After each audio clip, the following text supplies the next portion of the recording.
bah y a une histoire aussi car composer bah lien de famille c'est très important. Nga azana koko nanga koko ya maman ya papa Tilio Azali 97 ans. Vraiment Dieu nous a donné longue vie na katia famille na biso. Donc elle vraiment 97 ans plus bazati na ba vidéo na ye azobina azokina na église koko makasi et tout comme ça. Nazoti na chaque mois bon amili ki na ye po amela botala kaka kotina koko mbongo koko mkolo bongo eza bénédiction. Donc à chaque fois nazoti na koko mbongo koko amela mili ki na ye tout comme ça. Avant-hier malheureusement papa a ben alobi obichi koko na yo abasko 97 ans.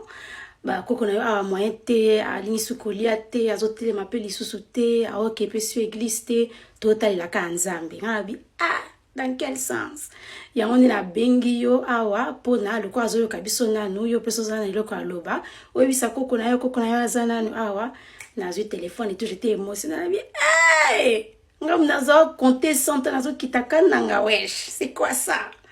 Donc na zo téléphone et tout na lobby ce que j'avais à dire et tout comme ça. Et puis, on a pensé, parce que, bon, moi, je dis que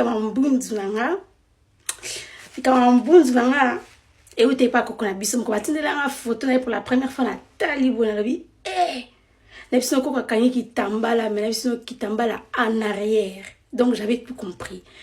Na lobby, pe kanabi, Coco.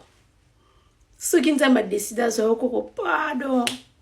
Quand apporte Yambunz, vraiment, toi, parce qu'il faut intercéder pour ces enfants. Imagine ton abouti un garçon. Tous en a combien de kilomètres? 1, 2, 3, 4, 5 kilomètres vers le chevet. Dans le Coco. Quand apporte Yambunz, bah, ça va nous aussi. Quand on bichi, vraiment, attends, quand on m'a il faut qu'on fasse sexe. C'est oui, Coco. C'est un zambé, après ça, pousse ça, tam, kili bosso. Il faut briser les liens de Mbunzu.